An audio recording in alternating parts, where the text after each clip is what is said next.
Hey guys, it's the Kid Gaming, and welcome back to Dream Daddy, the Dad Dating Simulator. Now, when we last left off, we had just finished our first Robert date. We finished our first Robert date. We got through a first Craig date. We were on our second Matt date. We did a first David date and a Robert date. Now today I'm going to do I'm going to try and get the third Matt date in, I think. And then we'll move on to Craig, Brian, Robert, and Damien. But first, Dad pants are on, Dad puns are ready, and root beer. It's Brian. Let's right on into Matt. Hello, Matt. Message. Hey, you know what they say about the third date? That gets pretty serious. Are you sure this is your dream daddy? Oh! I can't yet! So I guess the third date is like your final date with this person. But I'm not ready to do my final date with Matt yet. Okay, so we have to do Craig. So I guess I have to pass Craig. I have to do Craig's second date, Brian's first and second date, Robert's second date, and Damien's second date. So, let's roll right on into Brian's first date, actually. Let's message. Alright, let's message right on into Brian. Look at stimulated positivity. Man, I don't know how I'm able to hang out with Brian more, but it seems like Daisy and Amanda got along really well. Maybe I should bite the bullet and hang out with Brian more for the sake of the kids. I crack my knuckles and start typing. Hey Brian, great grabbing burgers with you at the cookout yesterday. We should get the kids together and hang out soon. I waited a couple minutes until a ding came from my computer and a message pops on the screen. Brian, let's see what he has to say. Hey man!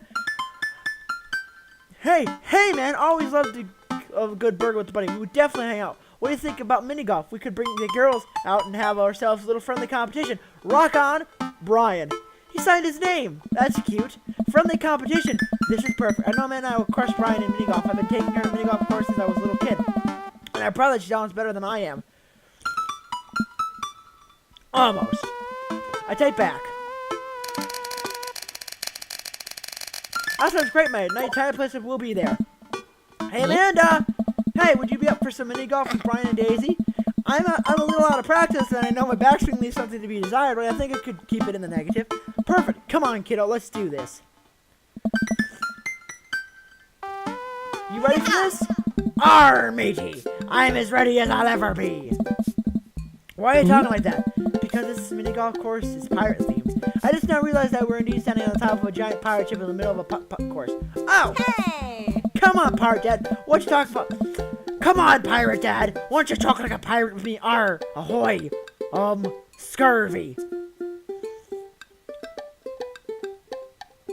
Fast! I'll make Brian and Daisy walk the plank with me superior golfing abilities. I mean, doubloon. Come on, Dad. You told me this is going to be some friendly competition. Friendly competition is Dad called fracture competition. I need to prepare my body, mind, and soul to defeat Brian on the field of glorious battle. It's just mini golf. It's just mini golf? It's more than that. I kneel down and place a hand on Amanda's shoulder. I just want you to know that there's no pressure. It's not a big deal. Don't worry about it too much. But we have to beat Brian at mini golf. Whatever happens, you're just having fun. Oh, we will have fun. When we beat them. Amanda gives me a side eye. Before I could side her eye back, I thought Brian. Ahoy there, mateys! Ahoy! Brian walks up to it with Daisy in tow. It looked like they've already rented us some golf clubs for our mini golf excursion. Total power move. Why didn't I think of that? Alright, first mate. I hear the buried treasures in these waters. You're gonna help me plunder for it? Oh, Amanda, I don't think this is a real pirate ship. I think it's just a play fun. Amanda gives Daisy a look. I mean, aye, Captain. Daisy winks at Amanda. Ah, look at those two. They're two peas in a pod. So, you excited to get some mini golf in? Oh, you know it. You're a gambling man. You a gambling man? It depends on what's on the table. What are you willing to part with? How about the loser buying drinks tonight? Alright, but how about we make it a little bit more interesting? I'm listening. The loser has to mow the winner's lawn for the weekend. Well, my yard's pretty big. Are you prepared to take that on? I think you should be a little more concerned about how you're going to maneuver around my hedges. It's highly technical work, not for the faint of heart. I don't think I need to worry about that. I'm very very good at mini golf, you know. Oh yeah? Hole in one every time. What I just said is not true thing, but it already came out of my mouth. I have to stand by it. I'm looking forward to see that happen. Brian and I catch up in time. May the best dad win. Brian and I shake hands and lock eyes. It's about to go down. Army. Oh no! Golf! Into the brine. Oh, sweet Jesus. Huh. Ho, ho, ho, in a hole full of balls. Oh my God. Hop! Ho, ho, ho, in a hole full of balls. Hop! Oh, God damn it. God fuck. Fuck! You've lost your ball. Shut up! Hop! No! Fucking damn it! Dead men sink no putts. Shut up! Hop! No! No, no, no, no, no! Into the brine. Yes! Hop! Oh, fuck you, game. You've lost your ball. Shut up. Hop! Oh my God. Oh! I You've hate lost mini your golf! ball. Okay, I know I lost me ball. Hop! Oh, I Dead men suck! sink no putts.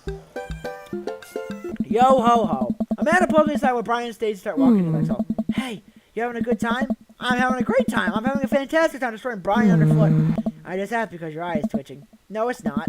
I feel my left eye twitch. Amanda raises her eyebrow. We're out here to have fun, remember? It's just a game. You're right. It's just a game. A game with extremely high stakes. A game where we're currently winning. Dad. Please, Amanda, please nail this next one for me. We're going to need to keep this streak going. If it's really that important to you, sure. Amanda walks over to the tees up for the particularly hard windmill goal, gripping her club. She winds up and launches the ball into the parking lot. She looks at me right in the eye and does an exaggerated shrug. Oops. Yeah.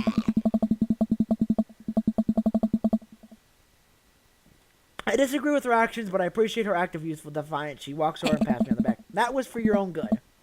Love you, kiddo. Army team. Oh my God. Hop! Oh, I suck Dead at men this. sink no putts. Shut up, me child. Hop! Ho, ho, ho, in a hole full of balls. Oh my God! Dead men sink no putts. Shut up. I am a doctor. Ho, ho, ho, in a hole full of balls.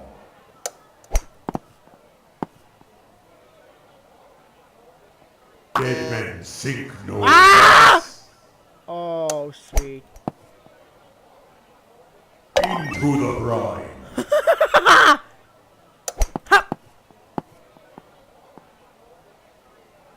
Yep. You've lost your ball. Oh my God. Hop! Yep, I very much lost. You've lost your ball.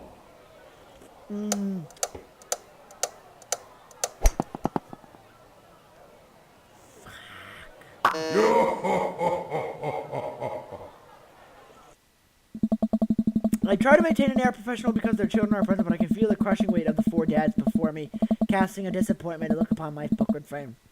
I have failed you, Father, and for that, I am sorry. Man, that was some good shooting there, Albert. I fought valiantly, and my only regret was being bested. I remember this day, Brian, and someday when I finally defeat you, you'll think of the moment too. The moment I decided your fate. The moment I decide that you must be destroyed. Brian and I eyeball each other, electricity shooting between our eyes. Ah, Daisy, did you have a good time? Yo ho ho, I did. We haven't even found the buried treasure yet. I think we need to apply the permanent dig around here. Eh? I can take Daisy home so we can have city paper. Sorry for digging you too. Today. Sounds like a plan. Albert, you cool with that? Sure. Just don't get yourselves into too much trouble. Can do. I'll make sure to get the perfectly reasonable amount of trouble. Amanda is capable while yelling about buried treasure. Bless that kid's tiny, rebellious heart. Well, I guess we should hit the bar now. There's actually a tiki bar attached to this place. How about that? That sounds like a plan. Guess I'm spending more time with Brian, which I'm not jazzed about, considering I completely blew it on putt-putt course. Okay, Dad, you can do this. Just gotta drown my sorrows in some tropical illusion drink and get out of here. Brian and I walk to the freaky tiki.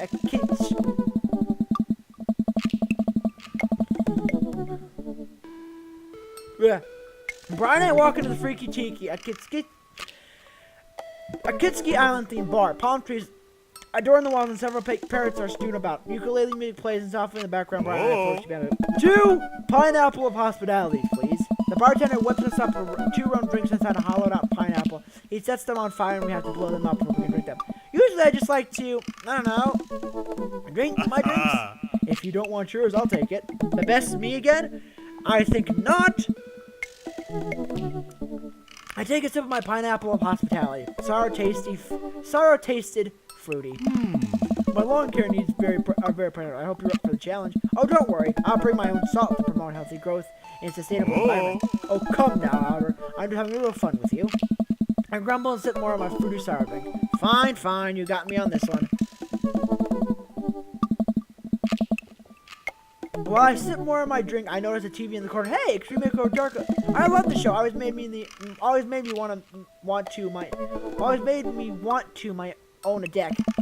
Ugh, I hate this show. Why? It's so clearly fake. Well, yeah, it's reality TV. Who cares? I care. I'm a general contractor. I work on decks all the time. There's no way that renovating those decks in a matter of 2 days is impossible. That's a 3-week job minimum. So you want them to cover those 3 weeks incessantly in every episode. It can't be that interesting to watch a bunch of dudes slave over a deck for that long. No, I don't like any of those home improvement shows. I want to watch stuff that's real, like Long Haul Paranormal Life Checkers. I have terrible news for you, Albert. No, not them too. That's awful truth. Not the ghosts, though. Those are real. Trucks just don't have emergency escape buttons. I've been lied to for so long. We both chuckled and sipped our pineapple. So wait, you're a general contractor? Sure am. I actually outplanned the cul-de-sac we lived in. Wow, nice work. Yeah, kind of took after the footsteps of my old man. He was a general contractor too? The best! He practically built half the town with his bare hands. It's weird how you spend your whole life trying to become your father, then you wake up one day, and there you are. But I get to work with my hands, and it pays more than enough to take care of my daughter, so it's absolutely a dream job for me, at least. Well, that's impressive. Building stuff has always been my weak point, as a dad, and I've been okay with that until now. Now I must defeat him. I do have a patio furniture that I have put together and sitting in the garage. Okay. Maybe I should cool with the dad competition. Gotta keep it light. Ask about his daughter. So Daisy seems pretty smart for her age. Yeah, she's a genius. She doesn't get it from her old man, though. It's actually a little embarrassing. She beats me at Scrabble constantly. To be fair, Scrabble is really hard. I can barely make a good word when I have a whole alphabet in front of me, let alone 7 letters. Aha, Brian laughs. See? We can keep things friendly here. This is perfectly pleasant. I could do this all night. Because I feel an immediate need to impress Brian and prove I'm better than him, obviously. That's not the only reason. I think let's keep it moving. Ask about his dog. So, you have a dog? Sure do. I can't quite remember what he looks like. Oh, he's a little corgi. Always had a handkerchief around his neck. Yep, I'm not getting it. I think I might need a visual reminder to jog my memory. If you happen to have any pictures of said dog, or maybe you're on your phone. Brian laughs. Albert, if you want to see a picture of Maxwell Cuter, just ask. Show me the goods then. My opponent folds through an entire album of dog pictures. Oh yeah, that's the stuff. What a good boy. I look around the room and take a kitchen decor, looking for something else to do, and I gesture to it. Cool fish. It's definitely fake. What? Really? Everything in here is fake. That's palm tree over there, just a fixed plastic coconuts glued to it. I look over, he's right. But I almost caught something like that fish, which mine was bigger though. Of course it was. Oh, really? Yep, I went on a trip to Hawaii maybe a decade ago. We're out to sea for 3 days, catching fish, drinking beer, you know, guy stuff. We had a hot plate on the boat so we could see our fish right after we caught it. Throw a little bit of salt, lemon, and there, oh man, that's the best food I've ever had. That actually sounds amazing. Well, it's just like it was the last day everyone had gone to bed already, and I was out there watching the stars. Had my light out too. Then all of a sudden, it's just like so I jet the reel before it gets ripped out of the road rack and start to fight that damn thing. I'm out there in maybe an hour. Can't call out to my shipmates. It's just me and get changed. Finally, I'm starting to tucker the guy out. I get up to the surface and finally get the sight of him. The biggest marlin I've ever seen. Hemingway Esquire. I get it into the boat, send it ahead of me, and you know what happens next? What happens next? The damn thing smacks me in the face and the tail knocks me out. I wake up the next morning on the deck. The fish gone. Never felt dumber. So it got away. I think there's another version of me that would have spent the rest of my life trying to catch that fish, Captain Ahab style. I'm sure Daisy would have been disappointed. Oh man, fishing's a life. Haven't gone enough lately. You go fishing? Actually, I have a confession to make. Wait, what am I doing? Why am I having this explicit urge to make vulnerable with him? I can tell him that I'm terrible at fishing. I lean in close.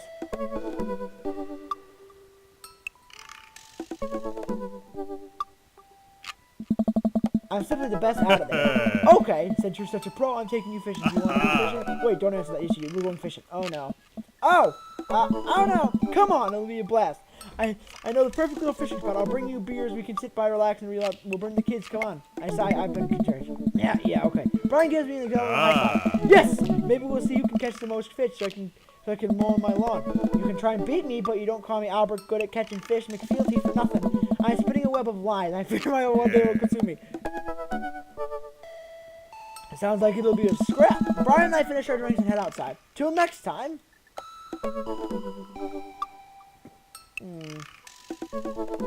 This is an opportunity for friendship.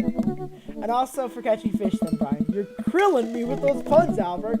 Mull it over. You'll come and you'll come around to fish-related dad jokes in no time. Brian extends his arm and gives me a friendly but firm handshake. I see the competitive fires tonight. This is gonna be a whole thing, isn't it?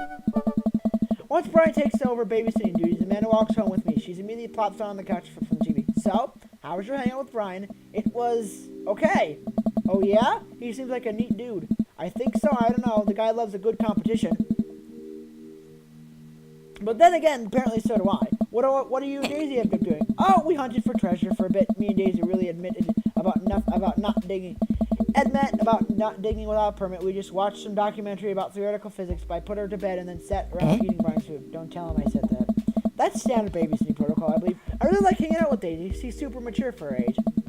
Yeah, Brian says she had a hard time relating to other kids. He kind of reminded me of you at your age, although she doesn't bite people as much as you did.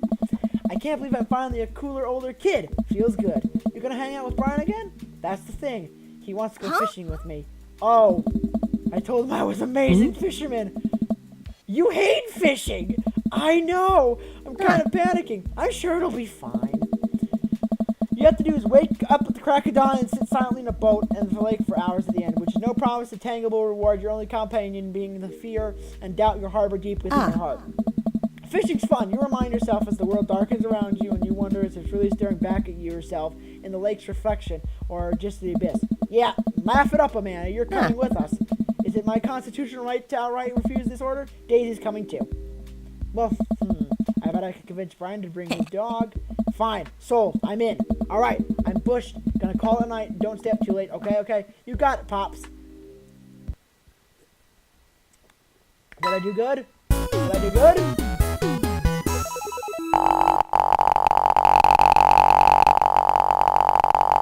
Did I do good? What an amazing date! I did good! Yay! Soft Welcome. boy. You've got dads. Craig, Matt, Brian, Robert, or Damien. I think I'm gonna do Damien. Well, since I'm making these an hour-long Let's Plays, I might actually just do Damien, Robert, Brian, and Craig's dates all together in one, and then in the next video pick out which dad I want to commit to. So let's head into Damien's dates. Let's do Damien's dates. Alright, date number 2. I had a lot of fun hanging with Damien the other day. I wonder what he's up to. I open up Dad's book and start writing a message when Amanda walks into the door. Dad, you got a letter. Oh, is it from Grandma? No, it's from Damien. Okay. Amanda hands me a piece of old parchment, folded into an envelope, sealed with purple wax. Damn, this dude goes all out. I prop the seal and unfold the letter in the most beautiful calligraphy he's laid better.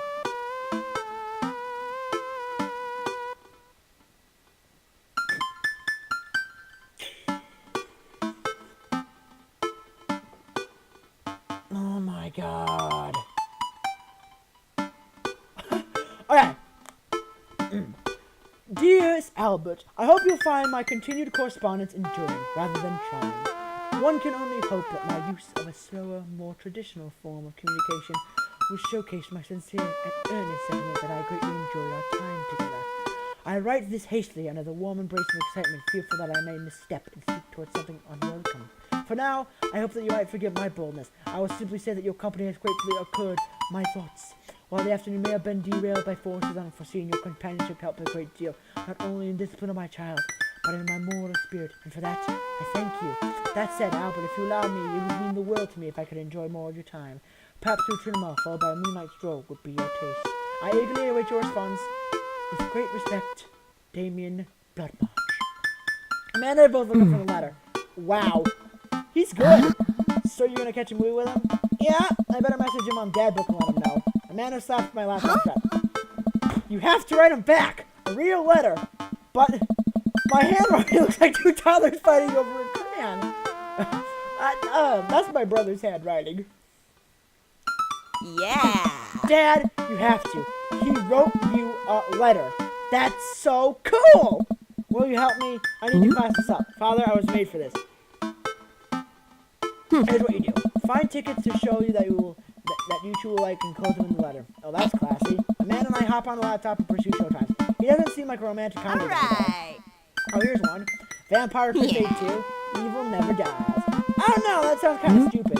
Actually, it's a critically acclaimed exploration into the inune of existence. It really turns the vampire trope on its head. Really? Nah, that's just a lot of blood and vampire titties. Well, let's roll the dice. I purchase the tickets and print them out, then sit on the table and manage. I start writing. Damien. I do hope this letter finds you in good health. Good one. What's next? Best of your amateur control of the well-written word.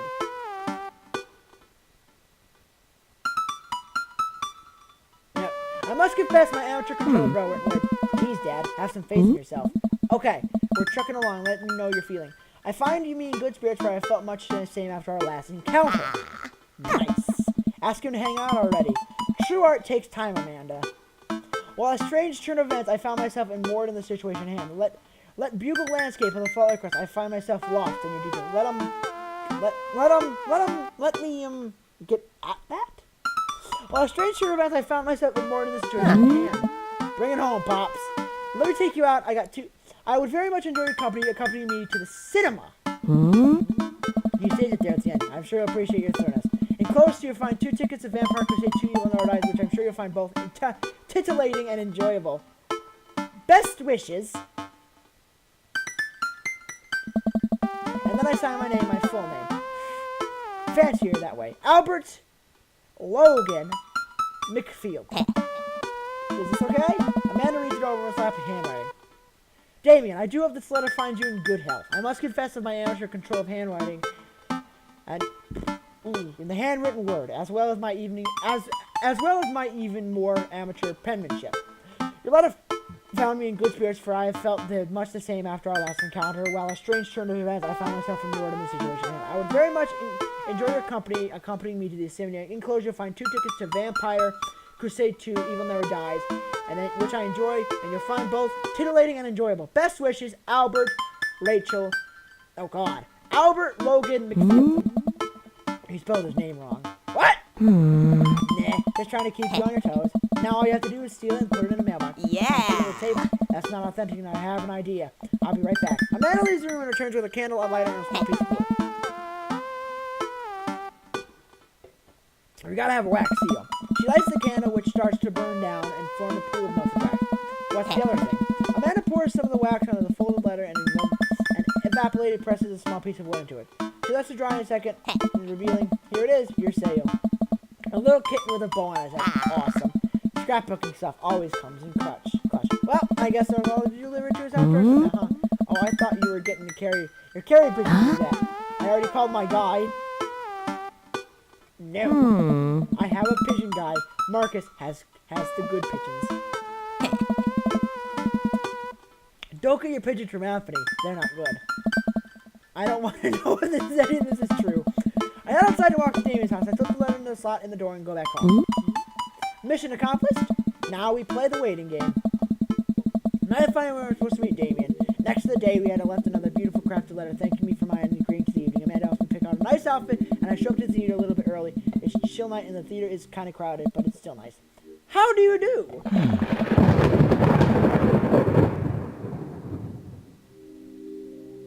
Excellent thunder effect, David. Good one on ya. I jump at the sound of his voice, turn around and see Jerry replying. You almost gave me a heart attack. How long have you been there for? I don't know. I just woke up. My apologies for frightening you. Was that thunder? Is it gonna rain soon? I didn't hear anything. What? What? What? Regardless, the hour grows close. Shall we take our seats in the cinema? I must thank you again for purchasing our tickets. Please, allow me to repay the deed in Sour Patch Kids or perhaps Milk Duds. Oh, we get in line, buy snacks as we wait, and I hear a familiar voice behind us. Ugh, my dad's here. Oh my god, stop! I turn around to find Lucine standing a few feet behind us with gaggle gawkers. Lucine, how nice to see you. I didn't know you were coming to the theater. I'm glad to see you spending some quality time with your friends. Whatever, Dad. And what movie will you be attending tonight? My friends and I are making me see some kids movie about talking animals. I don't really care about it. Well, I do hope you enjoy your evening. We'll be watching Vampire Grade 2. What? You? Watching that? Yeah, I thought Damien would enjoy it. Ha! Good luck with that, Dad. Lucine rejoins his friends and I look over at Damien. Good luck with what? It's nothing. My son loves to tease. We wait in line. I think he's a vampire. I wait in line for a little longer. Damien buys the snacks. He seems a little nervous. I wonder what's wrong. David and I take our seats in the seat and settle into previews. Glancing out, I can see that he's softly sweating profusely and gripping his arm. Is everything okay? Everything is perfectly fine. Don't lie. I'm so excited for this film. I'm a devoted patron of the arts. Ow. I'm a devoted patron of the arts, especially the scary arts. The scary arts are better. Do you have a favorite horror movie? Of course I have a favorite horror movie. Mine is Halloween Town. Terrifying. Oh. Interesting. That's odd. I don't seem to remember Halloween Town being that scary. I would expect to bring up some sort of strange foreign horror film that I never heard about. Damien's knuckles are turning white. It looks like he's about to rip the armrest off. Wait a second. Damien, are you afraid of horror movies? You must be joking. I love horror movies. The lights dim in the film. Damien screams. I apologize. I was thinking about something far scarier than this movie, which is not scary at all. We settle into the film and I offer Damien some licorice and he takes one. I take a note of how his hands are shaking.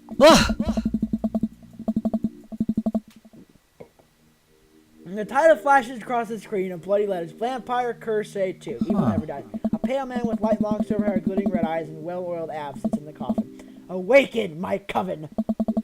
Two more vampires slide into the open to the tops of their stone coffins on top. Brother, is it time? Yes, husband. But also mortal enemy, it is time. The three look at each other and then to the camera. For Vampire Crusade, this rules. The trio of vampires fly up from the line as four-born organ music plays in the distance. I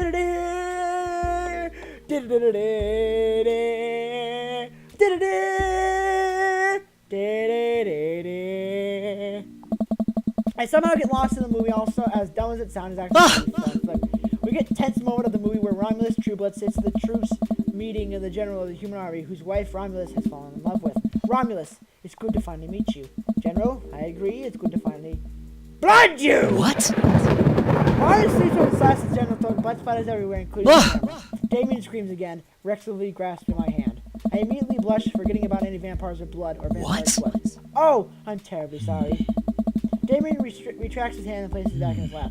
I was writing a novel in my head about blood magic, and I go out an extremely scary section. Damien goes back to quietly stressing over the movie. It's kind of cute that he won't admit that he's afraid of it. I wish he would hold my hand again. Maybe I could do something to try and make him feel a bit more comfortable. I've got it. I'll do it all day as you talk during a movie. Point out plot holes. Do you notice how the guard fired 7 bullets, but his gun only had 6 bullets? Yes, that's absolutely unforgivable from a filmmaking standpoint. It's almost unwatchable. It's funny how much it's easier to point out the tiny mistakes of the work other than...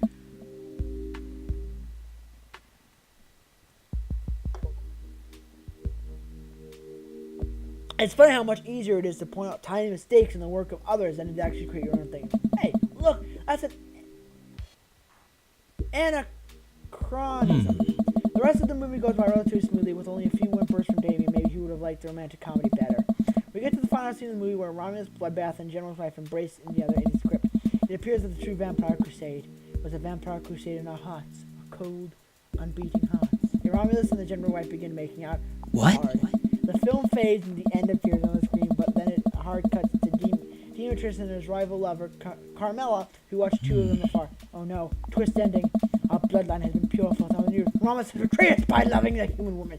It's only a short time before the next Vampire 3. Evil must die again! More thunder, more armies for the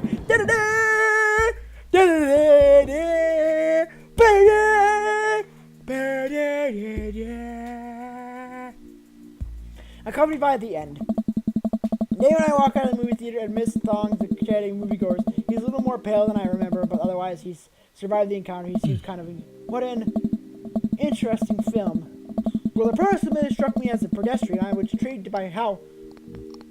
by its harrowing love story and great attention to detail regards to vampire lore. Yeah, it was pretty good. A lot more vampire titties than I thought there would be. Come, the night is young. Let us take a stroll. Jared's making point out not to tell me where he's taking me. Still, I'm enjoying the walk and cool night air. Being alone with Damien is a lot better than being in a crowded theater. Lovely night, isn't it? As lovely as the company, yes. You think I'm lovely? Damn! Okay, here comes a smooth response. Thanks. No problem. Crushed it. We both stand there feeling a little bit awkward. I'm sure one smooth operator. I am a sure smooth operator. Are you getting a little hungry? We could maybe stop off and grab something to eat. Worry not, friend. I have a plan.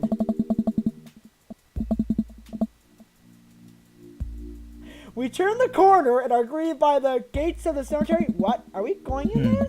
A little bit of Victorian flavor, Albert. Trust me.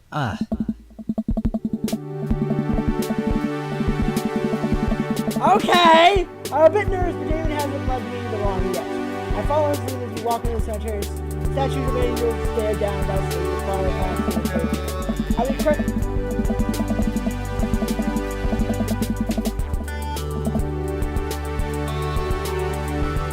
At the crest of the small hill, we just get a beautiful view of the city. The night lights sparkle around us. I gotta hand it to him. The being a cemetery, this is stranger man picnic from the graveyard is an old Victorian tradition. An appropriate finish to a evening after a vampire movie, wouldn't you say? With the floor standing for Seuss as a blanket and a picnic basket. Wait, where were you hiding at? Oh! Right. David unfolds the blanket we both sit down dating up the street lights. He produces a small bottle of red wine and finds it. In the Victorian era, there was no public art parks open, or botanical gardens. One use the graveyard became a more popular alternative. Church fields, they became the only place for people who could see beautiful wildlife and find churches. That makes sense. This is pretty nice. I have a question though. How are you okay with being in a graveyard, but you had trouble handling it? Oh my! I wasn't. Besides, okay, yes, I was scared about the movie. I was not writing a book about blood magic in my head. I just have never been as good as those. I just feel like it's because of how I look and act, people expect me to go for me. So I must play the part. Truth to be told, I don't know if I have constitution at the time. Damon, I'm so sorry. If I'd known, I would have suggested a movie. It's quite alright. I actually did find myself enjoying it. Graveyards have, I think there's something rather beautiful about death. Cemeteries are traditionally built away from cities. Their own separated. To acknowledge death and become comfortable with it, I think gives us a certain intelligence. Sit amongst the generation of those who live before us, who truly alive and death brings me great comfort. Death helps me appreciate life. Save every second. We sit and enjoy our food and I don't feel scared anymore. Never thought I'd be comfortable sitting on the graveyard night. It'll actually feel very peaceful. Suddenly it doesn't seem like we're alone. Off in the distance, I see a shadow figure in the trees. What is that? I'm not sure. It's noticed us. I, paralyzed with fear, it begins lumbering toward us slowly, taking more animal form, more feral. I look at Damien for help, but he's afraid to try to fix them. I want to scream, but it's stuck in my throat. The creature's getting closer to me faster. Woof! Oh, it's a dog. Oh, it's a little puppy! And it finally comes to light, the friendliest, dumbest little Boston Terrier I've ever seen pull the shoulder toward us. The dog trots over to Damien and sniffs his hand. Damien looks sad. He ruffles the dog happily. What a beautiful dog. Hey! We both look up, not expecting to see. Hi, Robert! Thanks! Robert, what are you doing out here in the sun? Hunting cryptids? What? What? I didn't know you had a dog. This isn't my dog. I found her wandering the street. I put a leash on her, and now we're walking around the graveyard together, hunting cryptids. Damien and I share a look. May I give her treat? Sure. Wouldn't give her treats, though. Not jewelry. Damien reaches into his deepest cloak and pursues a small dog treat. What else is he keeping in there? The dog laughs with the treat and crunches away, tail wagging furiously. Damien continues to move down his Thanks, my absolute pleasure. Damien shakes the dog's paw. Lovely to meet you, my friend. May our paths cross again. Robert and his dog disappear into the darkness again. Damien stares at them. I didn't know you liked dogs. Victorians love dogs, actually. Most Victorian women have high fashion would always be accompanied by a small dog such as a terrier or a Maltese. I think big old dogs are nice too. Yeah, man, dogs are cool. I do believe we've had enough excitement for one night. What say we make our way home? Damien hops to his feet and extends a hand to help me up. I gladly take it. My knees aren't what they used to be. He packs up his picnic basket and leads us to a graveyard. As we begin to walk home, I take one last look at the cemetery. It's really beautiful. Like a proper gentleman, Damien walks me to my doorstep. Thank you ever so kindly for accompanying me tonight. Damien, it was my pleasure. Albert, if you'll allow me, bring you along to the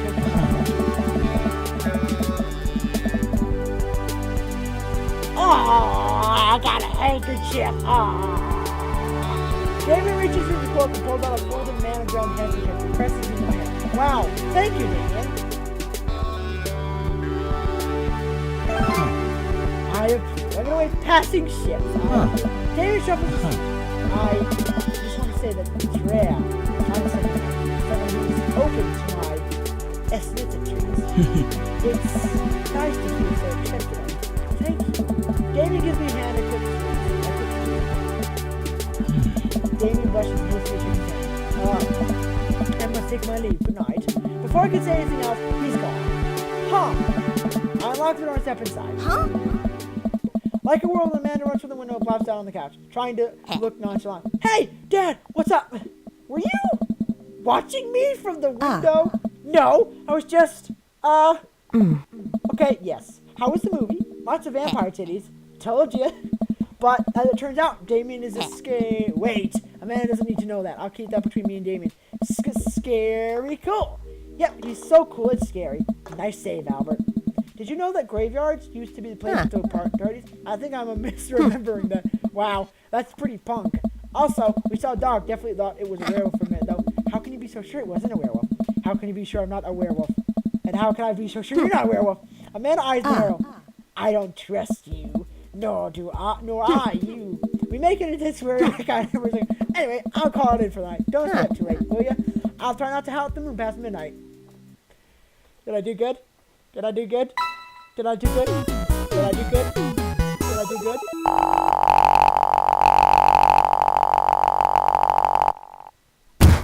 My dear friend, you've simply taken the egg on this one. Yes! Okay, I know what you're saying. The egg is okay, thank you. It's a... Thank you. Thank you. A beautiful night, the air smells fresh, so I decided to get a long walk home. I actually strolled through the neighborhood, taking the sight sounds of a suburban city, low crime rate, and worldwide watch that works for me. I approach the bar and I can hear patrons inside cheering. Oh, I bet the game is on. I wonder if my team's playing tonight. A drop of water hits my hand, and now it's a lot of drops of water. It's pouring rain. Maybe I should wait this outside.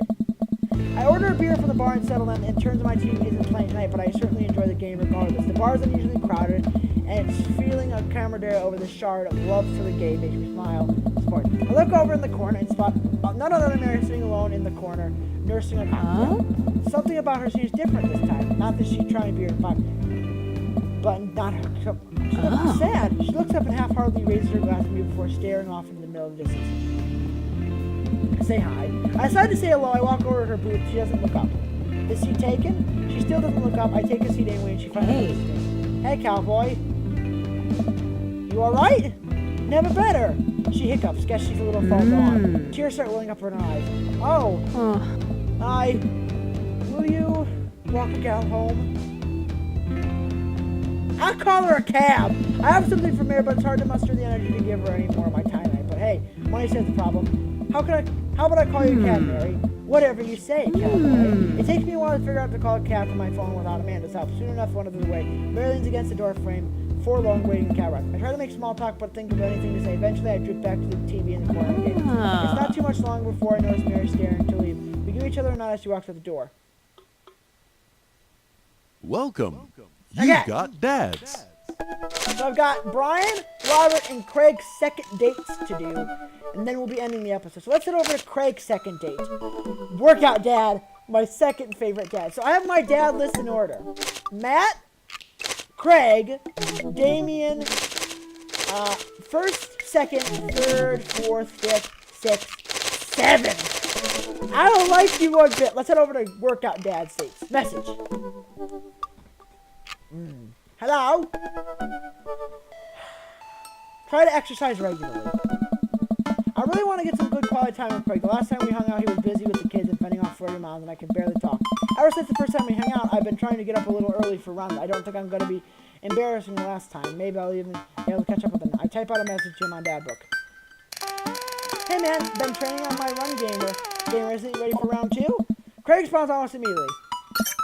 Dude, of course! Emojis. I don't know when he didn't. I don't know why he just didn't send rolling when I'm typing. Another message pops up on my inbox for Craig. Let's meet up early. Tomorrow morning for my favorite morning activity. Brunch. I type back. Brunch? What's that? You run and then you get brunch. Brun. And then lunch. Oh, right. Craig and I agreed to meet in the morning. I have a chance to spend the evening hanging out with Amanda. So, we doing pizza night? Again? Can't we do like a salad night? Dad, are you on the healthy kick? Not yet. I have formed a committee. I have formed the committee to examine the possibility of being on a health kick. They haven't returned with their findings. Dad, if you go on a health kick, then I have to go on the health kick by virtue of being under the same roof as you. I don't know if I have the constitution for that. The committee is still out. The committee still isn't back yet on the finding yet. This is a multi-year assessment on several bureaucratic levels. Well, Amanda picks up the phone and stares at me. I'm breaking this down. Hi, yes. Can I get an extra large pizza with chicken, bacon, extra cheese, and tomatoes, and a couple of garlic sauce cups? Amanda, you're going a little north here. All right. Can you maybe throw some leaves on there or something? Yeah. He's got a health kick. Yeah, Rico. I know it's Chad. Amanda, listen for a second. Hold on, I'll ask. Dad, is there oregano on the salad? Oregano is a salad. Yeah, Rico, sprinkle some of that there. Yep, Cash is fine. Say hi to the wife and kids for me. Amanda hangs up. Rico says, hey. The flu gets loaded and we plop down on the couch and see some stuff. Just be careful running the gateway drug. It's a slippery slope, Dad. First you get a couple of light jogs. Before you know it, you're converting to the garages to a home gym and renewing your subscription to some sort of weekly kombucha delivery service? Question. Shoot. What's the kombucha? Okay, so you aren't too far gone yet. I'm just giving you a hard time, Pops. I'm really happy you're running more and caring about your health. I want to keep you around as long as possible. Thanks, kiddo. Speaking of which, I'm running Craig tomorrow. You going to be able to keep up with him? Hey. Probably not. We laugh and eat more pizza than is probably healthy in the name of cardio loading. I call it a night and I head to the mouth. When I first started running in the morning, it was pretty hellish. Now I'm in a few stations in, and it admittedly has become a little bit easier, despite always ending in a dry heaving over the trash can. Is that what running is? Hi? It's just hard to do. Oh, I'm a writer. Okay. I laced up my tennis shoes, throw on a t-shirt from a writer's summit I went to 20 years ago, and head out the door. Into a motto job. Craig is already outside the river strip. He's jest. Hey! He's dressed head to toe in color-coordinated running gear. Wow, I look like a total schlub next to this guy. Hey, bro! Morning, Craig. River going running with us? Best as she can. We taking it to the limit, aren't we, kiddo? Goo! Oh, I know what that means. Craig hands her a stuffed toy, which makes her smile ear to ear. That Arnold capybara. Sometimes it's anything to get her to stop crying. Oh, I've been there. Amanda had the stuffed panda she carried around everywhere. She would have tantrums if I couldn't get washed with gross. So you've been running lately? Every morning for 30 minutes. I'm basically an elite athlete at this point. Well, I'll try and keep up. So where are we headed? I was thinking we could go a couple laps around the park. Okay, that sounds reasonable. Then we'll do some hill climbs up a slope. Okay, I can probably handle that. And then we'll close it by doing off some wilderness survival hike running and increase agility. I'm suddenly struck with overwhelming need to crawl back into bed. As on occasions, I just like to throw some timid murder sprints in there, but I'll go easy since you're beginner. That sounds like something I'll be able to physically do. Great, let's get started.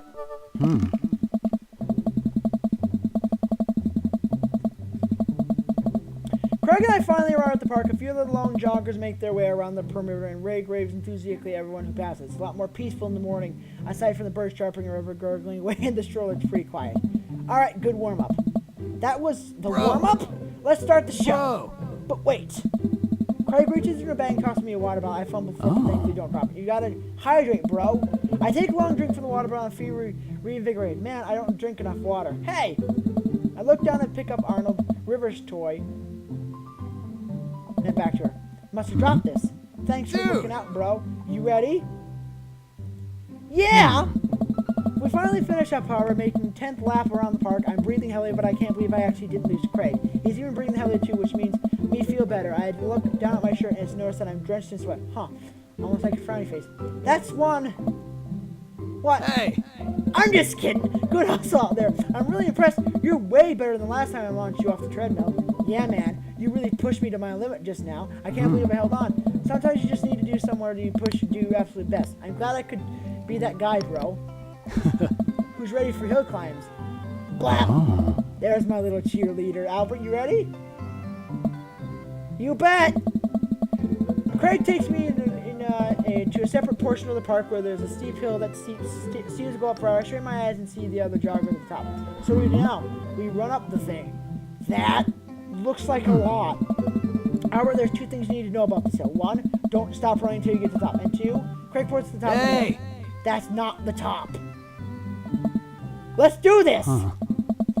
We finally reach the top of the hill and make my way past what I originally thought was the top of the hill. Once there, I hunch over my knees and grasp for air. My lungs are like daggers poking my ribs. I can feel my heart in my ears. River, I'm having a moment, please. Oh, boy.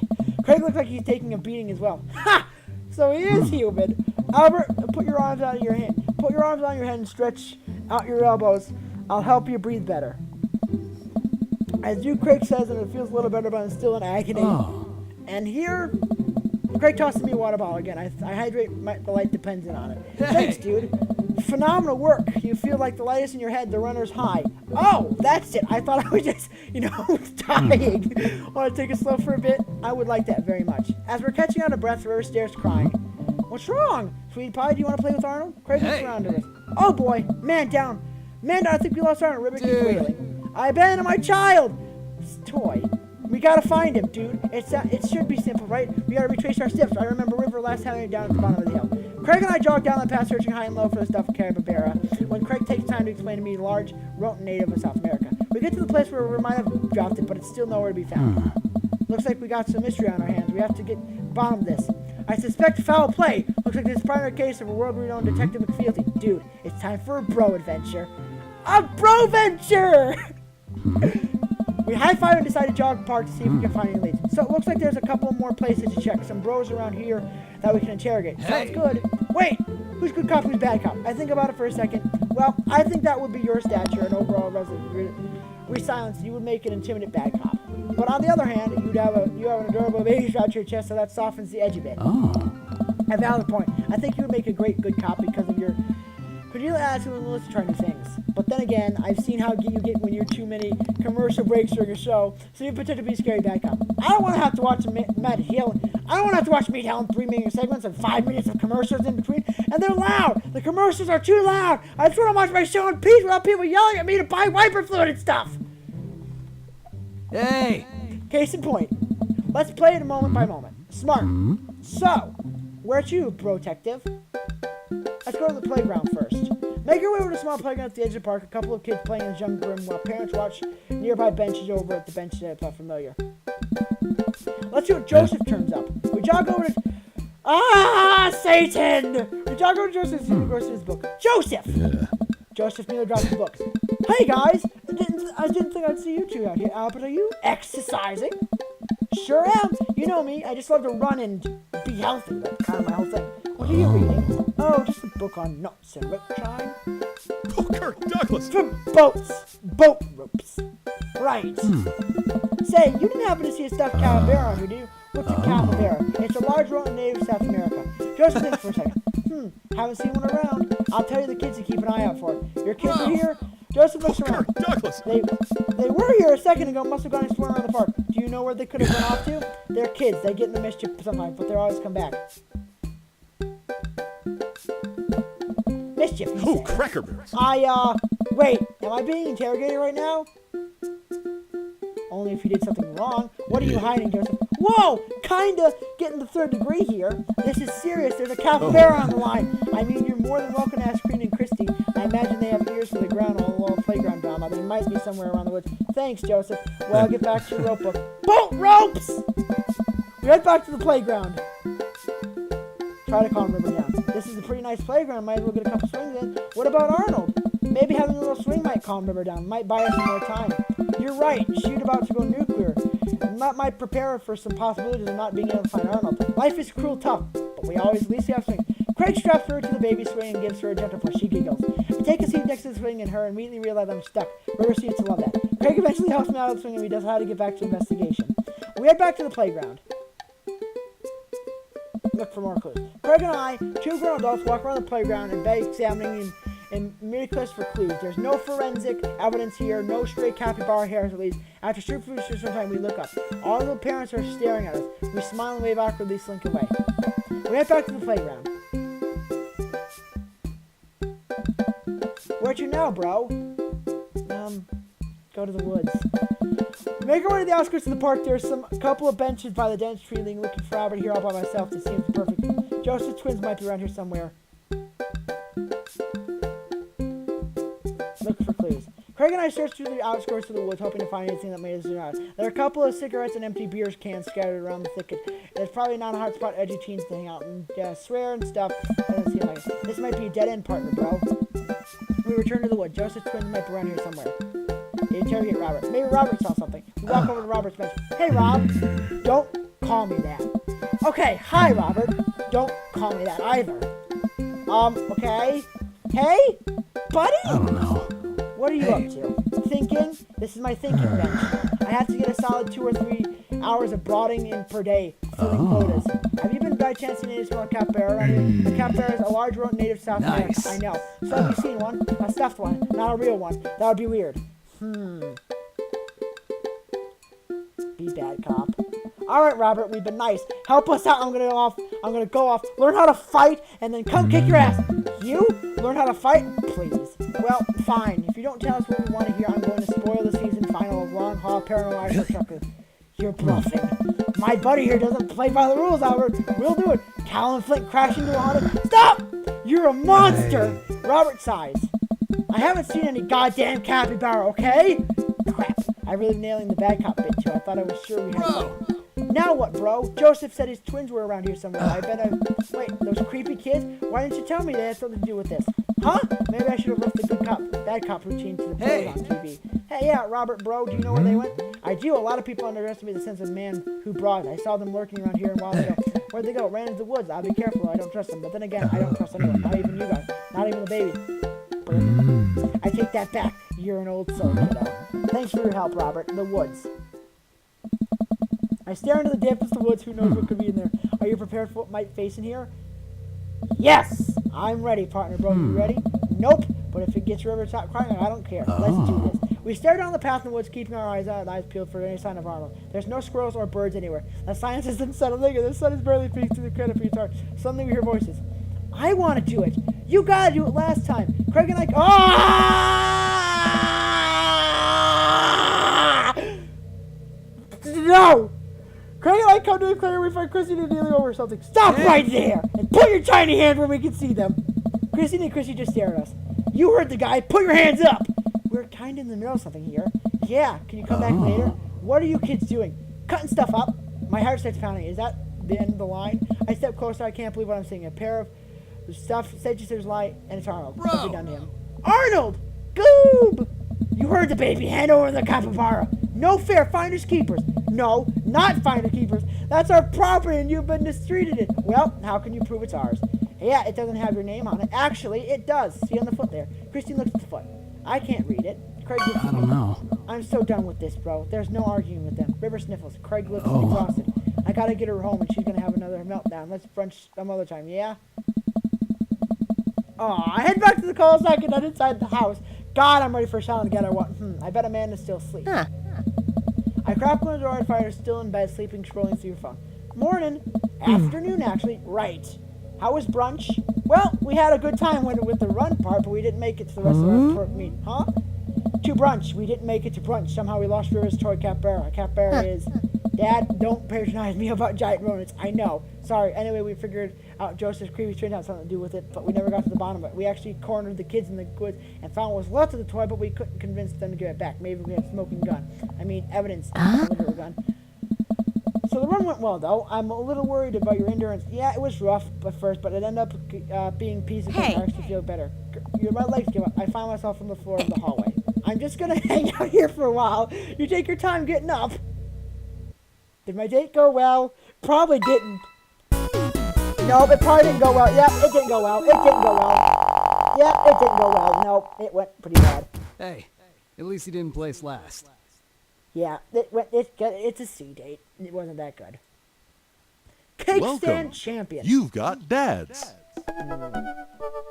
So we've got Brian and Robert to do last. Let's head over to Robert's second date. I want to talk to him more, because then I can do Brian, I can end the episode, and then the last one, we got to pick a dad on which one I want to commit to. I had a lot of fun with Robert last time we hung out, but I'm beginning to wonder if he's dodging me. I tried messaging him a few times in dad book, says he hasn't even read them. Haven't even seen him come out of his house, actually. I send him out one last message, figuring out the producer to say himself. Hey man, don't know where you've been, but we should grab a drink soon. I walk around the computer because of the point I know he's not messaging me back anytime soon. I linger in the kitchen. I'm all caught up on work. The house is relatively clean. Maybe I should do something nice for Amanda. I'll bake her favorite pie. I root through the pantry and pull out the ingredients. This is an old family recipe I used to make with my grandmother when I was a kid. I lost the actual recipe card a long time ago, but I think I'll be able to remember how to make it.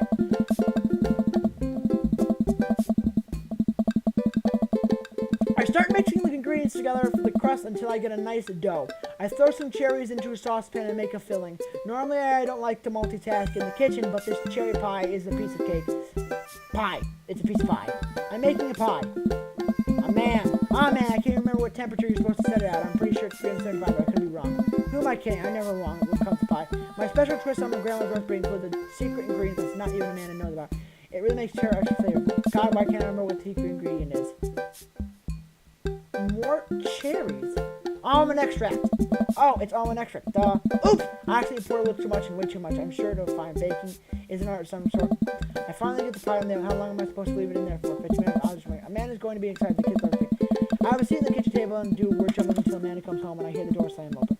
Yo, Pops, what smells like pie in here? It's pie, sweetie. Amanda drives over to the oven and looks up. Yes! Hey, it's not done. Be patient.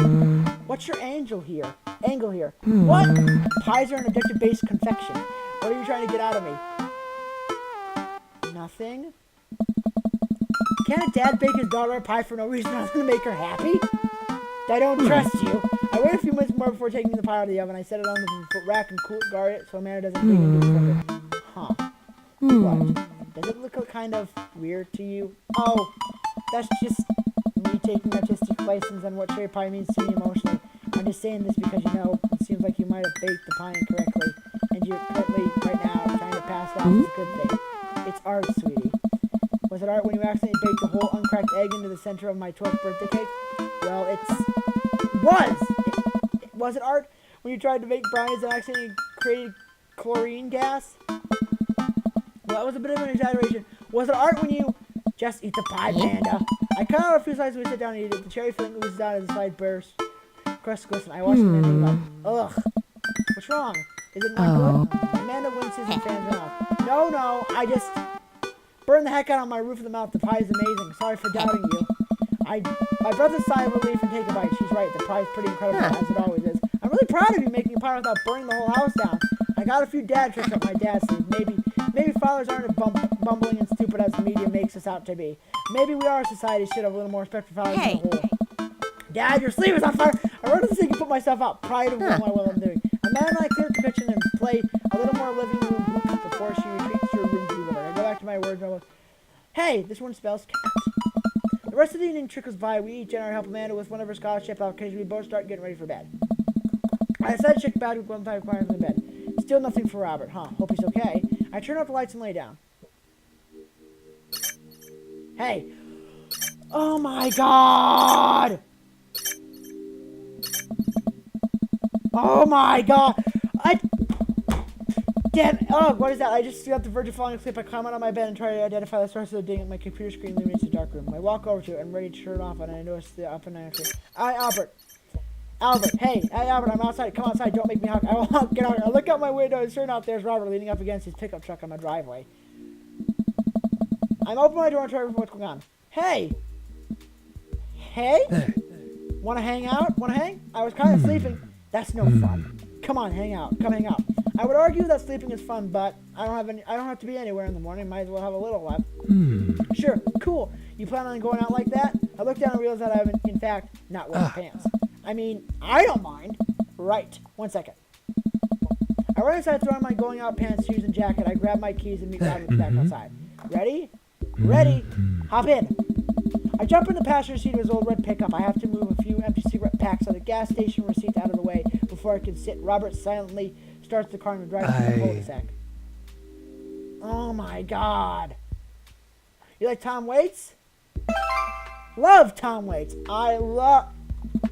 Before I can answer, Robert turns up the radio. Yep, that's Tom Waits, alright. He lights a cigarette and cracks on the window. We drive together in silence. So, where are we going? Robert doesn't respond. Robert? Oh, I heard you. He still doesn't answer my question. I look at the window and notice Robert's taking us out to the highway. I twiddle my thumbs. Well, whatever I got myself to, it looks like I'm in for the night. I settle in my seat while the streetlights pass by. I glance over Robert, who's driving intently. He looks tired as always does, but there's something a bit more that I just can't place. Are you okay? Just peachy. Stop looking so nervous. I'm not nervous. I'm a little nervous. Just hang on, we're almost there. Almost where? I have no idea where we are. I think we're moving at the side incline, but I'm not sure. We eventually come to a stop. Robert gets out of the car and sits for a second, unsure if he wants me to get out too. What are you waiting for? I hastily exit the car. Robert sits on the bed of his truck and passes the space next to him. Okay. I was scared. Oh, that's pretty. I sit down to take a view. We're on a hill overlooking the city's skyline. Against the bay, cool night air rustles of some trees near us as the lights blink into the distance off on the side. I can see an entrance of a dense forest. Man, it's all so gorgeous. That's where I come from, This is where I come to masturbate. What? I'm kidding. What's wrong with you? This is my little spot where I come to think. It's nice. You can see the whole city from here. It really gives you some perspective. Robert reaches behind him and pulls something out from under his jacket. It glistens in the moonlight. What it is. Oh shit, that's a knife. Oh, please don't stab me. Robert reaches into his pocket and pulls out a small piece of wood. Please don't stab me with that either. Robert takes the knife out of a piece of wood and starts carving it. Oh, I have a brief audible sigh of relief. Robert looks at my sideways. Did you think I was gonna stab you just now? What? No. Hate to break it to you, but I did in fact bring it out here. Bring it out here to harvest your organs. Play along. Yeah, well, you think you caught me in your trap, but I knew. For years, I've been putting the most vile junk food in your body. What about your preparation for this day? Come at me, friend, and reap what you will. 2 steps ahead of you all the time. That's how it operates. Ha! Nothing gets past you, huh? Come at me, bro. Matt reaches the pocket and pulls out a folding knife that he opened and handed to me. I'm gonna warn you. The last guy I had a knife fight with lost 3 fingers because he didn't know the eight basic rules of knife fighting. Are you familiar? Correct? I honestly can't tell when you're kidding. I'm so many levels irony. I'm so many levels of irony deep that I've forgotten what humor is. He and I laugh. Have you ever whittled before? Considering I'm not a grandpa, no. What do you mean by that? Well, I just thought that you would have been blocked of wood shipped to you long ago with your first social security check. Albert, I'll have you know that whittling is a time-honored tradition enjoyed by both young and old alike. That you're dismissing is before you've even tried to speak volumes about your character. However, because I've gotten to know you for some time and I've come to think of you as friends, I'm willing to ignore it to admit. What I'm trying to say is, go get that stick.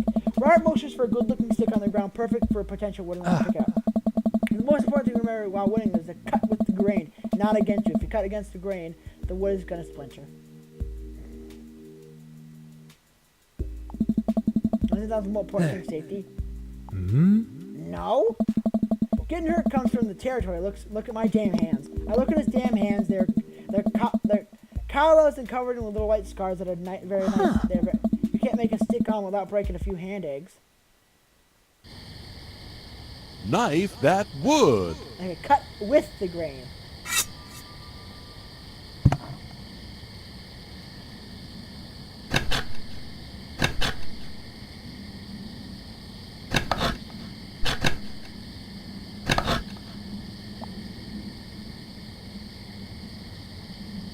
It's a knitting needle, but only one.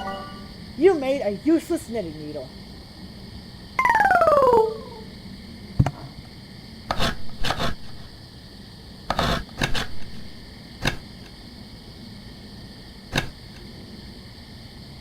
Tell me about this one. It's a tongue depressor. I should put that in my first aid kit. Never known you might need one. You made a tongue depressor.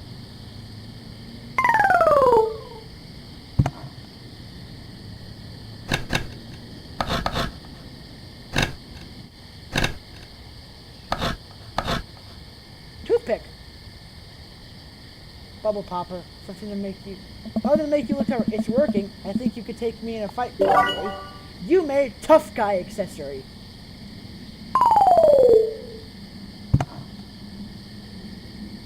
Oh, hello.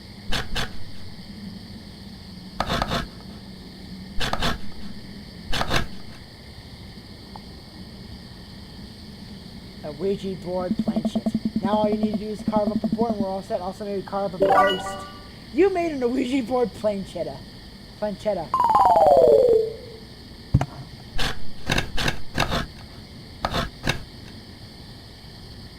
Nice one, what is it supposed to be? Louisiana! Good old Louisiana, beautiful place. Got a stab there once, you know. Or was it Kentucky? You made Louisiana.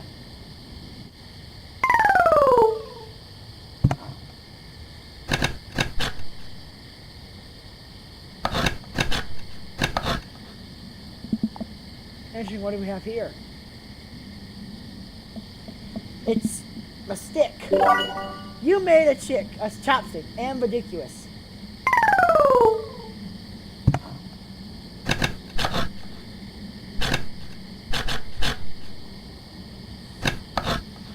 Am I making a heart? I think I'm making a heart here. Oh no! What am I making? Horse? A horse. I think it's a horse. If you keep this up, you'll be winning throw in no time. It's a new friend. He's beautiful. I'm happy for you. You made a new friend. Oh, I love this. This is quite fun.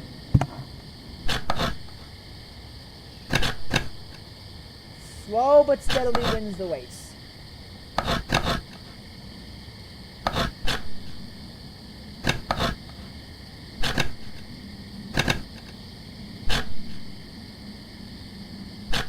This is a horse.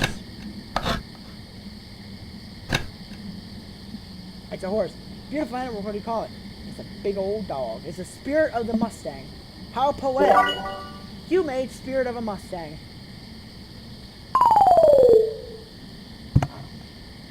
Okay. Robert and I sit in silence for a while, carving pieces of wood. I think I'm getting the hang of this. It's actually kind of relaxing. I glance over to see what Robert's making. He's carving a smaller wooden knife. Ah! While I'm distracted, the knife slices into my thumb. Blood gushes all over my little wooden carving. Robert is lost in carving and doesn't notice me bleeding everywhere. Robert still doesn't notice. Robert, I'm dying! I'm bleeding to death! Robert finally looks over. He reaches into his jacket again. Jesus, how much stuff does this guy keep in his there? He pulls out a red bandana. He wraps it around my thumb. Hold tight. He hops off his truck and I can hear him rummaging around in his car. He comes back a moment later with a well-stocked first aid kit. Robert carefully wipes all the blood off my hand and swipes a bit of antiseptic over the cut. With a surprising gentleness, he places a bit of gauze on the wound and wraps it around. You okay? Yeah, I'm good. He hands me what's left of the tube and antiseptic. Make sure to keep the cut clean. It's oddly touching and a little sexy. I guess I'm real Whittler now. That you are. Be careful, though. They are attracted to the smell of blood. Wait, what? What's attracted to the smell of blood? Cryptids. 10 of them out here, you know. Cryptids? Like Mothman and stuff? Mothman is bullshit. But yeah, this town is hotbed of cryptozoology occurrences. You're joking. Oh, how I wish I were. I'm a skeptical myself, or at least I thought I was. There are things in these woods that we can't possibly comprehend. I think about my entire time in the city, aside from the occasional stray car. I don't think it's too bad. Do you ever hear of Dover ghosts? I don't think so. Well, let me tell you a story. I was out in the woods here on a weekend camping trip with Betsy. You don't know Betsy. She's a big pit bull. Really intimidating. I feel safe around her. First night goes without incident. I get some solitude. Betsy gets to pee and whatever she wants. All this stuff. Second day, I get the idea in my head that I can hike deeper into the woods, probably against my better judgment, but hey, we're just having fun. Camping trip, right? So me and Betsy start marching into the morning. It gets a little late, we start camping, but different this night. Real quiet. I can't hear the birds, the crickets, the squirrels, nothing. Dead silent. Then it happens. I hear the most unlikely growl I've ever heard in my life, right outside my tent. Me and Betsy, we go to investigate. We look around the clearing. Nobody's there. But then there's this feeling. Not sure if I quite describe it. I know something is watching us. Betsy, though, she's scared. Never seen her like that. When she's scared, I know I should have beat too. And then I see it. The distance. A man. But it's something that didn't know what a man was supposed to look like. Like it made just looked wrong. Big arms too long up for its body. Black eyes just stood there and then it disappears. I hear one yelp from Betsy and I turn around to check on her, but she's gone. It's thin air. I didn't sleep in all of my tent that night. I just look over stuff right since. That's terrible. Wow. Robert. I'm so sorry. They say that if you listen closely to quiet nights just like tonight, you can hear the howl of the Dover ghost.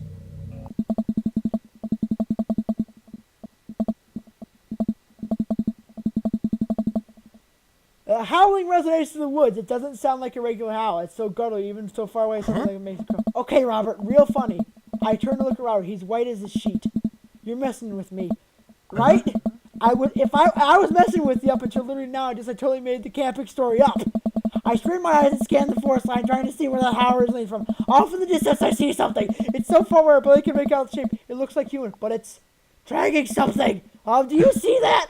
We should go. I agree. Robert and I slide back away in the truck, and he turns off headlights. And we make a slow crawl away back to the road. I'm too scared to look back. What was that? The Dover ghost, I guess. I chuckle nervously. This time he doesn't seem like he's messing around with me. Or maybe something illegally dumping garbage in the wild preserve. Yeah, that's the story we tell ourselves. We sit in silence for a little while longer. The fear of whatever that was slowly subsiding in the city. Thanks for coming out. That was fun.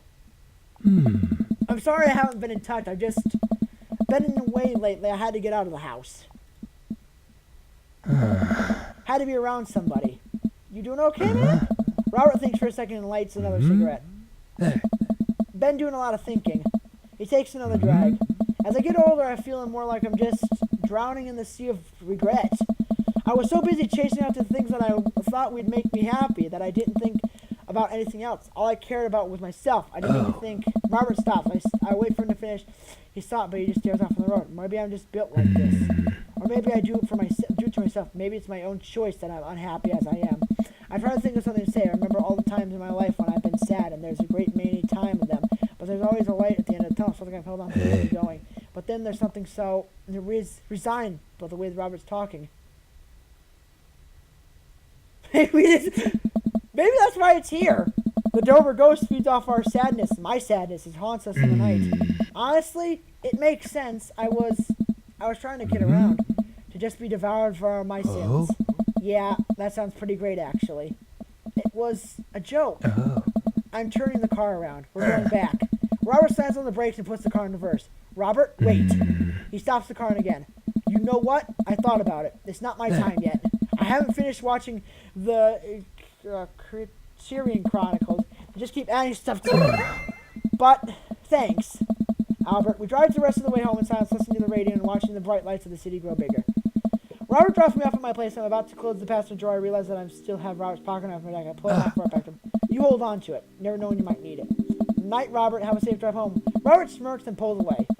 He then immediately pulls into his driveway, which is one over mine. He gets out and waves. I tiptoe in the house, carefully waking Amanda up. Whoa! Where'd you come from? I look around and spot Amanda coming out of the kitchen with a glass of water. I thought you were sleeping. Oh, Robert woke me up to the thing. You know the Mothman is bullshit, right? Amanda, you know what? It's fine. I finally decided to go to bed. Did my date go well? Did it go well? Did it go well? Did it go well? She's done well. She's done well. She's done well. didn't go well. It went... I like you a lot. Yes! Another A! So good. The Welcome. Knife Dad. You've got dads. It's tempting to beat the game in one whole setting, but I just want to do Brian's date, and then we'll finish off the game, I think, in the next part. Let's do Brian's second date. Hello?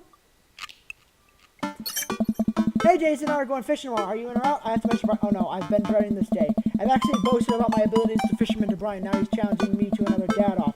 I've been doing fishing research online, and I'm nowhere close to being an expert. Still, I haven't expected. I type back to Brian.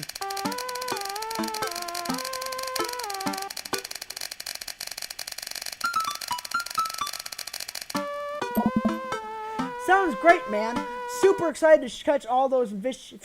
Make sure your mower is in good working order because you're going to be all over my lawn this weekend. Brian responds back, letting me know that tomorrow he'll pick us up in an hour. I previously forgotten existed. Man, this is going to be a rough start. Amanda! Amanda comes into the room from the kitchen, eating cheese stick by biting it off piece by piece. It's like a monster. I didn't raise you like that. What? It's called string cheese and not chompy cheese. For some reason, Amanda. Did you just call me here to criticize my controversial string cheese technique or what? No, Amanda, we have to go fishing tomorrow. Well, you have to go fishing. I fish Brian's dog. How do I become master of fishing overnight? I went fishing in the Girl Scouts, didn't you? Nope. My stint in the Scouts was brief and purely transitional. Though I could get free cookies, but I didn't know what I had to. Like be outside and tie knots and stuff. But I have to be Brian. Dad, let me tell you a story.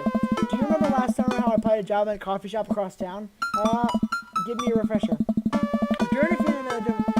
During the interview, they asked if I knew how to work on an espresso machine, and I really wanted a job, so I said yes. On that first morning, there was a line at the door. Within half an hour, I set up a brother in my hand, and they told me to go home and never come back. I still have a scar from that. Of course I remember. What does that have to do with fishing? The burn is a metaphor, Dad. I don't get it. You can lead a horse to water, but what does a horse have to do with fishing? Burns. Dad, please, I don't get your obsession with competing against Brian. You wouldn't understand. It's a dad thing. Please try to explain it to me. Okay, Brian's just... He just thinks that he's so much better than me, and he's purposely reminding me of whatever he can. It's like he has to one-up me. I have to beat him at his own game. Is that what you think is happening here? No, Amanda. Okay. I know that that's what's happening.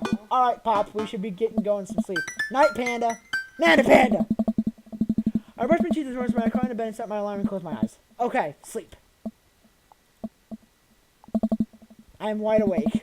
I can't help but think about last time I went fishing, hoping that there's something I can glean from and give my edge over Brian. I was about 9 years old. My dad woke me up one morning and told me to get dressed and meet him downstairs. It was still dark. I had no idea what was going on, but before I knew it was both along a freezing cold lake. I had to sit there for hours while it got hot and muggy and the air thick with bugs, and I picked up mosquito bites while my dad sat in stony silence, fishing pole in one hand and beer in the other. We didn't catch anything. On a long drive home, my father brought me a pack of cigarettes and didn't say a thing. That didn't help, and I think I repressed some sadness about my father. I deal with that later. I'm sitting on the boat in the middle of the body of water. I can see any land, but I know it's lake. The water platinum is still fish. I don't understand why it feels like my life depends on catching fish right now. I cast my lure into water and wait. My whole being is filled with hopelessness as I watch the line disappear into depth below. You used the wrong lure. I look up and see my father, just as he looked the one cold morning disapproving. I'm panicking now. I pull the lure up and try to grab a different one, put all my lures in my tackle by the X, and I look at my father from guidance, but he's gone. I try catching again, and I can't hold my foot. My boat tips over, and I fall into the water. Sinking further and further, I see multitudes of fish that had been lying just below the surface, all swimming around me to taunt me. One fish swims with me. He's Brian's eyes. You gotta use a neutral buoyancy lure if you're gonna try to catch that trout, buddy. I jolt away from the sound of my alarm. It was fishing day. That would explain the weird dream, and I groggily sit across the road. Get ready. I bet her, she's still curled up in a mountain of blankets, walking over to her bed. I give her a tiny kiss. Fishing day, kiddo. You ready? No. Well, you gotta get up. I can't do this without you. Also, stop sleeping in your clothes. Amanda pulls on her comforter over my head. Never. Amanda, I'll get up in a minute. All right, Brian should be here in 20, so you better just go back to... Amanda sticks her hands through the blanket and waves me away. I leave her room and make myself a coffee and another cup of ice cream, sugar, Amanda, whenever she gets up. Amanda eventually wanders into and chugs her coffee while I do the done. I hear the doorbell ring. That must be Brian. Still rubbing our eyes, we walk outside to see Brian decked out in fishing gear. Daisy falling asleep next to him. Early bird gets the worm, buddy. You ready to go fishing? I was born ready. My eyes narrow on one of Brian. It's a good day to die. I hop on in, guys. Let's get fishing party started. I walk over to the driver's side door and open it. Woof, woof! Brian's dog immediately hops into the driver's side, wagging his tail furiously. Can I see your license, sir? Maxwell, let Albert sit. Maxwell obediently hops in the back and cuddles into with Daisy. Amanda settles next to Maxwell and Daisy and immediately calls sit. You ready for an adventure? I'm ready for glory. I struggle to stay awake as we drive to the outskirts of town. Country music plays quietly with the radio as I watch Street Popsies. So where exactly are we headed? It's about an hour north of here. Little spot I've been going since I was a kid. My dad used to take me there all the time. I don't think anyone else knows about it. I brought everything we need so we can catch some trout, have a nice little fire, and enjoy the nature. My fishing pole is in the shop getting it tuned. Do you maybe have an extra I could borrow? But of course, it's probably not as nice as it sounds like yours is, though. Right. As I'm digging a hole here, I stare at the forest lining in halfway and the highway, and the sun is just barely over the horizon, scattering dusk pink light through the trees. For a split second, I spot a deer gazing to the side of the road before it leads back into. After a nice quiet drive, Brian eventually tells me to pull up the highway and onto the dirt road. The car bumps along until we reach a clearing of the open door of the Met. Well, here we are. I step out of the car and help Brian unload our gear as Maxwell runs around barking. The kids wake up and wander on this road where Daisy tries to teach Amanda how to skip rocks. Brian and I carry the tackle box and cooler down at the edge of the lake where his canoe's waiting. Oh, great. It's still one piece. Hold on. Help me with that, Maxwell. I help Brian place a tiny dog-sized life vest onto Maxwell. Woof, woof! All right, your turn. Brian hands me a lime green vest. Maybe if I fall, you'll save me. If I fall, I'm coming to rescue me. Shucks. Suit yourself. Brian turns to Amanda and Daisy, who is still skipping rocks. You kids want to fish? I'm good with just throwing rocks in the water. Amanda hurls a rock in the sand with gusto. Yeah, take that, water. Amanda, you're supposed to be skipping them. Is that what we're doing? Daisy, don't you want to fish? I think catching fish is kind of inhuman. We're going to explore the woods and look for bugs and stuff. All right, be safe. Don't you go too far. Brian puts his life vest around himself and we've thrown our equipment into the canoe. Maxwell happy jumps in and takes his place, locking out over his front of the boat. I get in the canoe and Brian shoves off. We paddle together and ourselves.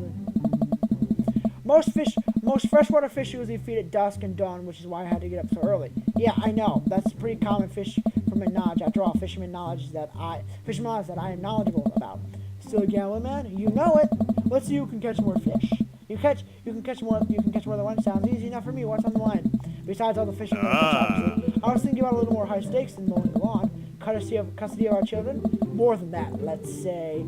If I win, I get your weed whacker.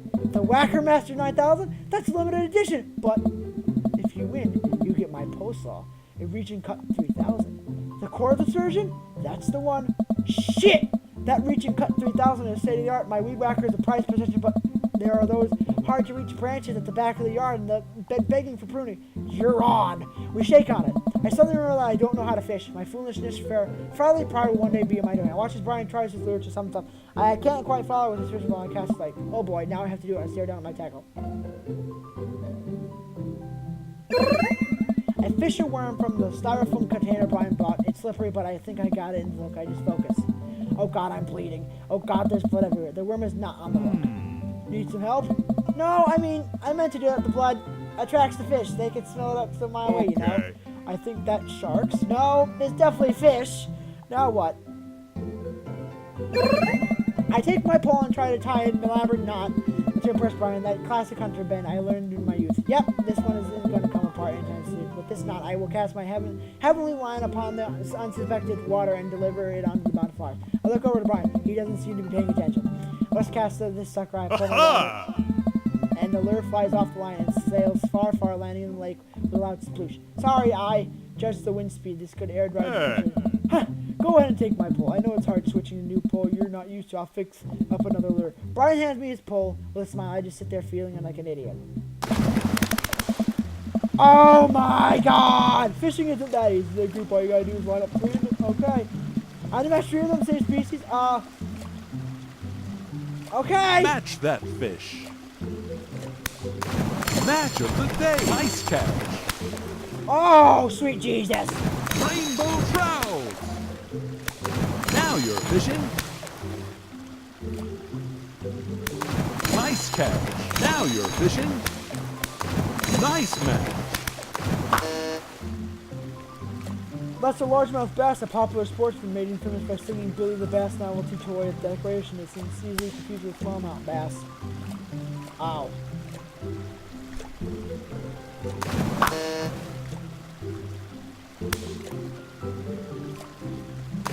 Match of the day. Oh, sweet Jesus. Match of the day. Nice catch.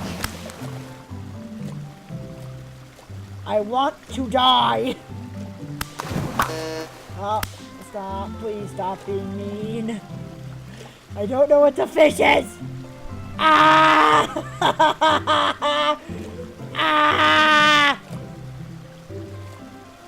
Oh, we're out of fish time. Now you're fishing. Nice Hey. catch. Nice match. Now you're fishing. Match of the day. Nice match. Oh. Nice match. Nice Hallelujah. catch. Nice catch. Catch of the day. Am I doing good? Nice catch.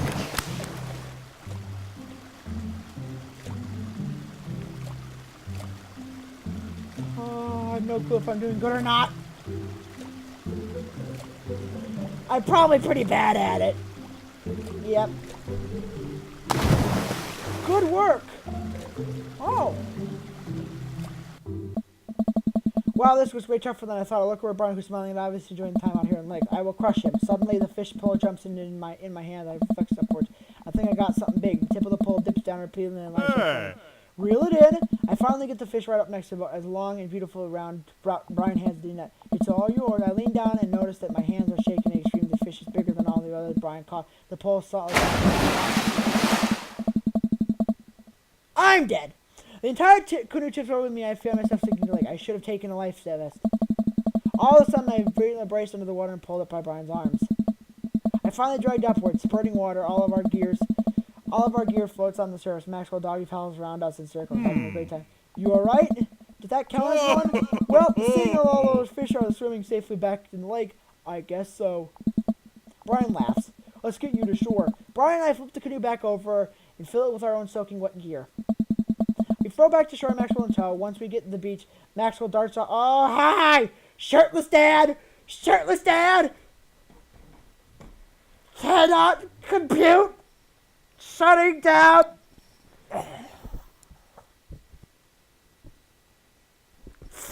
Restarting program! Dream Daddy! 10, 30, 100. Alright, we're back. Once we get to the beach, Maxwell darts off into the woods. Brian takes off his shirt, dots of lake water glisten in the sun across his strong back. Man, all that general contracting must have built that guy like an ox. I hope he doesn't notice me staring. I'm gonna get a fire going so we can dry off. Want to hand me yours? Yeah, okay. I reluctantly take out my own shirt and toss it to Brian. I suddenly wish I had done more sit-ups in my life, or many sit-ups was really another thing you bested me in. Stupid, sexy Brian. You might as well fry this shirt up. Seems like the only ones we have. The day's young. We can fish from the shore. Once Brian gets the fire going, I sit and dry up my own pants. Brian sits couplers on the water's edge. We're probably gonna have to put the kibosh on the competition for now. Until another day, my stomach growls. I don't know. You hungry? Oh, I'm fine. Brian reaches into cargo shorts and pulls out a few granola bars. I have a small show. I'm flush with snacks. Brian joined me live fire ice with the cargo short granola. And now we're back to waiting. Where did the girls get off to? Shouldn't they get back about? I wouldn't worry about it too much. They have a couple of smart kids. That's what I'm worried about. They're too smart. They've probably established a small rural government by this point and installed themselves as leaders. I take a look around in the sun cresting the tree line. Gassing the entire warm golden forest seems to be coming alive. Birds chirp in the distance around nature. A mosquito bites me. I slap my neck and curse snake. Here you go, bud. Brian hands me the bottle of bug spray. I regardlessly take it and douse myself. I've always hated how this stuff smells. Really? I've always kind of liked it. Reminds me of being outside. Maybe you and I had different sentiments on the outdoors. Maxwell comes around bounding at me, a huge stick in his mouth. He drops it at my feet and the excited. No. I hurl the stick as hard as I can towards the stream, and I bounce after it, running as fast as his legs can carry him, which, consequently, is not very fast. It's nice throw, Albert. I drew away so he can't see me blush. Maxwell brings the stick back to me, clearly proud of himself. Good boy, Maxwell. You're a very good and speedy boy. You're the world champ of fetch. It's time for the pets. What's the plan? Scratch behind his ears. I give Maxwell some nice little scratches behind his floppy ears. He responds in the kind of licking my face. He really likes you. Be careful. He's going to try and follow you home if you keep that up. I scratch Maxwell's ears more and more intensely. I'm going to steal your dog, Brian. We both laugh, only kind of kidding. While I'm playing with Maxwell, fish begin routinely pulling on Brian's lines. I watch Brian let fish squeezing them and firing them up a cast iron pan. Before we know the first of Amanda and Daisy emerge from the woods looking totally scared. Whoa! Dad Bod Patrol! I'm gonna have to issue with you both. I'm gonna have to issue both a citation and man, you both put your shirts on. Those are children, brother. Brian tosses me a now dry shirt I put over my head, and thankfully I no longer. But where have you guys been? Studying entomology. What? We were playing with bugs. I expect you guys to be more converted in like mun stuff. Daisy looks offended. What do you take me for, a child? Amanda puts her head on Daisy's shoulder. Right. We take a seat around the fire and Brian serves us all generous piles of fish and plate flavor. It's absolutely delicious. Why does it have to be so good in the evening? Fish tastes okay. Daisy and Amanda both nod fiercely, mouthfuls full of fish. It's incredible. I've never had fish this good. Yeah, it's great. Oh, Hardin family recipe. Why are you pants sweat? Well, Amanda, we were out there on the lake and then I accidentally tipped over the boat. Don't worry, all of the gear floated to the surface so we didn't lose anything, right, Albert? Yeah, that's exactly what happened. I can't believe he just covered for me. Gosh, he's even out-humbled me. He's trying to beat me at everything, including my world-famous sense of humanity. We finished our first stand-up catching Maxwell for a little before he said, after cleaning up the camp, we pack up the station wagon and let Max well in the back seat and poor pup fall asleep in the cuddles in a cuddle puddle with Amanda and Daisy. They have a long go. Been an ordeal today. Better let me drive you guys home. I want to prove that I am most awake dad in the block, but yeah, I bet. Fine. As we drive away, I take one last look at the lake disappearing behind us and I smile. I rest my head against the wooden low rumble and start to meet the slow and peaceful sleep. Hey, sleepyhead. I open my eyes and realize I'll be going back in the car. I self-consciously like the bit of a on my chin. Oh, hey! I was resting my eyes. Just in case we suddenly have to jump into any sort of conflict trying to take away from. And I'm ready to fight. With my strong arms. It's all good. You wouldn't see us today. Thanks for coming out with us today. I had a lot of fun with you. Thanks for inviting us. I also had fun actually. Glad to hear that. Take it easy, yeah? You too. Take it easy. Brian checked over his house in the car. Amanda and I get inside and immediately collapse on the couch. Long day? Yep. I was so close to that pole saw. Pole saw? Yeah, Brian and I were competing to see who could catch the most fish and... Stop! Why do you care so much?